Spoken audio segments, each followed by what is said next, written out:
Bersama pekatnya duka dan tangis histeris sang istri di pusara, kepergian aktor drama kolosal Sandi Permana yang tenar bersama serial Mbak Lampir ini juga berselimut misteri. Diduga ditusuk oleh tetangga yang tak jauh dari rumahnya. Apa sebenarnya pemantik konflik di antara mereka? Benarkah ada seteru lama yang belum reda? Ataukah peristiwa ini terjadi begitu saja? Bagi keluarga, kepergian Sandi Permana benar-benar menghentak mereka.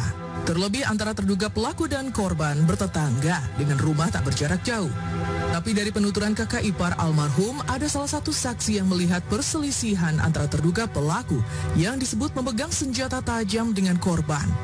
Lantas, apa sebenarnya pemantik konflik yang begitu menyulut emosi terduga pelaku sehingga dikabarkan begitu tega menusuk korban berkali-kali? Ada saksi mata yang melihat dia ada percekcokan sama tetangga. Cuman permasalahannya apa kan nggak tahu kita ya, hanya mereka yang tahu. Nah di situ terjadi penusukan. Jadi pas posisi pelaku megang pisau, senjata tajam, dan korban itu hanya tangan kosong dan belum nggak ada persiapan namanya gitu ya.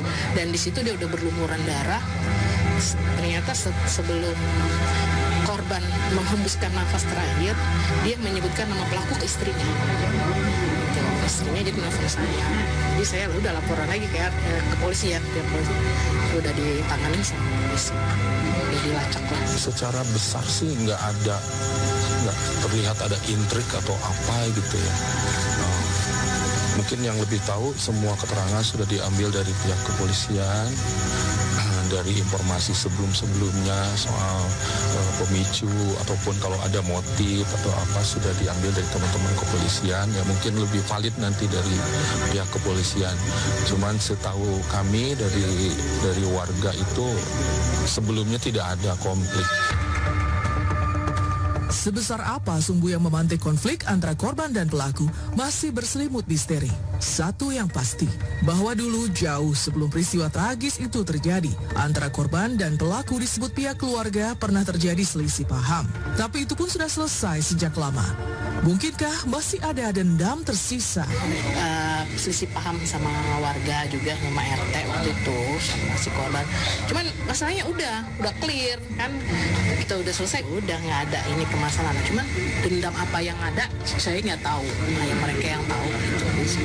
Berarti emang udah dari lama gitu? Iya, pernah ada. Udah gitu pelaku ini orangnya tidak pernah membawa ke tetangga. Orangnya diam dan tertutup. Makanya kita kaget, kok bisa gitu loh ya. Dia hidup bertetangga, keluarga korban benar-benar tak menyangka jika terduga pelaku begitu tega.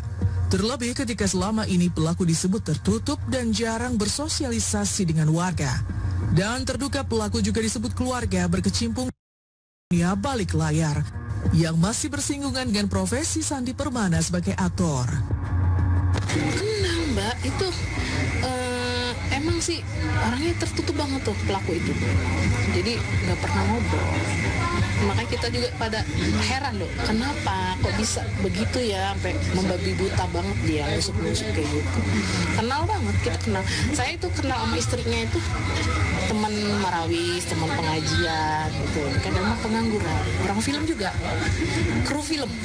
Yang pelakunya kru film, dia anak soundman dulu. Pelaku ini cukup tertutup kalau menurut saya. Jadi jarang terlihat bersosialisasi. Sandi Permana meregang nyawa di tangan tetangga sendiri. Sementara hingga tadi malam, pelaku masih terus diburu polisi. Satu harapan keluarga, agar kasus ini diusut secara tuntas juga menjerat pelaku dengan hukuman setimpal. Iya, kita menyerahkan sepenuhnya ke polisi buat diusut sampai tuntas lah masalah ini pelaku.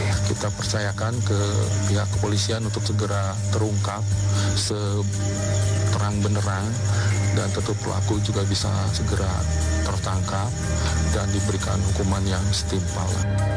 Guna menyibak misteri tewasnya Sandi Permana, tim Insert mendatangi TKP yang diduga menjadi awal mula perselisihan. Dan di hari kedua sejak Sandi Permana menghembuskan nafas terakhirnya, suasana duka masih begitu kental terasa di kediaman keluarga.